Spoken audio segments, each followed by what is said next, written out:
झांसी में कानून व्यवस्था को खुलेआम चुनौती दी गई है। दिन दहाड़े चली गोली और एक बेगुनाह महिला की जान चली गई। उन्नाव गेट इलाके में दो पक्षों की लड़ाई देख रही कुसुम देवी को सीने में गोली मार दी गई। उनका बेटा राहुल भी छर्रों से घायल है और जिंदगी की जंग लड़ रहा है। सवाल यह है कि आखिर झांसी की सड़कों पर तमंचे कब तक गरजते रहेंगे? क्या आम लोग अब अपने ही घर के बाहर खड़े होकर भी सुरक्षित नहीं है? पुलिस ने जांच शुरू कर दी है, लेकिन एक और घर उजड़ चुका है। घटना झांसी के उन्नाव गेट इलाके की है। कोतवाली थाना क्षेत्र में रहने वाली कुसुम देवी अपने घर के बाहर खड़ी थी। सामने दो पक्षों के बीच कहासुनी हो रही थी। देखते ही देखते विवाद इतना बढ़ गया कि एक पक्ष ने तमंचा निकाल लिया और फायरिंग शुरू कर दी। चलती गोली ने किसी दुश्मन को नहीं बल्कि एक बेगुनाह महिला को निशाना बना लिया। गोली सीधे कुसुम देवी के सीने में लगी। पास खड़ा उनका बेटा राहुल भी छर्रों से घायल हो गया। घायल मां बेटी को परिजन तत्काल जिला अस्पताल लेकर पहुंचे, जहां डॉक्टर्स ने कुसुम देवी को मृत घोषित कर दिया। राहुल की हालत गंभीर होने पर उसे मेडिकल कॉलेज रेफर किया गया, जहां उनका इलाज जारी है। दिन दहाड़े हुई इस वारदात से पूरे इलाके में दहशत फैल गई है। सूचना मिलते ही पुलिस के आला अधिकारी मौके पर पहुंचे। आसपास लगे सीसीटीवी कैमरे के फुटेज खंगाले जा रहे हैं और आरोपियों की तलाश जारी है। पुलिस का दावा है कि जल्द ही आरोपी सलाखों के पीछे होंगे, लेकिन बड़ा सवाल वही है, क्या झांसी में अब बेगुनाहों की जान यूं ही जाती रहेगी या फिर इस प्रकार के झगड़े की शुरुआत करने वाले सलाखों के पीछे होंगे? उनमें लाठी गोली साहब चल रही थी, हमने खिड़की के कांच में से गोली लग गई। अंदर थी, घर के अंदर किसी किसी गोली लगी? भाई मम्मी को और इनको।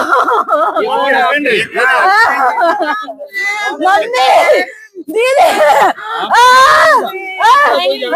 नहीं, हमें कोई झगड़ा नहीं था, हमें कोई झगड़ा नहीं था। मेरा नाम संध्या है। संध्या, क्या हुआ? हम आज ये हुआ, आज नहीं, मेरे भाई की बारात गई थी ललितपुर में, तो इन लोगों ने जितेंद्र और नितेश और शैलेंद्र करोसिया ने मेरे पति को मारा, उनकी चेन वेन छीन ली थी।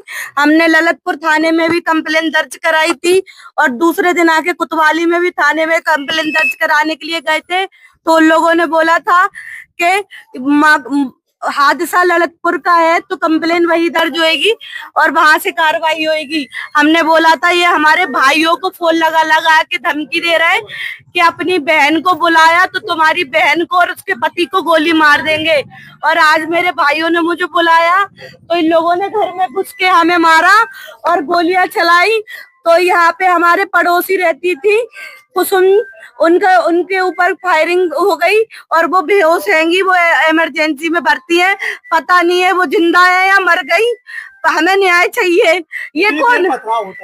आधा घंटे इन लोगों ने पथराया करा, हम लोगों को मारा, हमारे भाइयों को मारा, हमारी छोटी भतीजी है उसको मारा, हमारी छाती में गुम्मे मारे। कितने फायर हुए? वो उनने 8-10 फायर करे, 20-25 फायर करे। तीनों भाई तमंचे लिए थे, तीनों भाई तमंचे लेके फायरिंग कर रहे थे।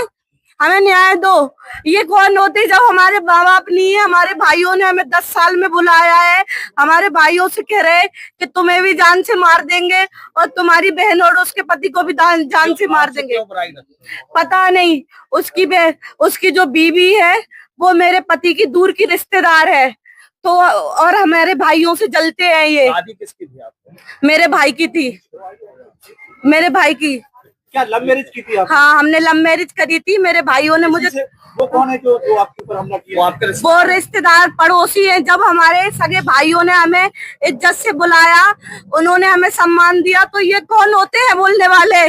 वो क्यों मारना चाहते हैं हमें? कैमरे लगे हैं? कैमरे उनके ही है, हमारे पास वीडियो भी है, फायरिंग हुई है उसकी वीडियो है हमारे पास।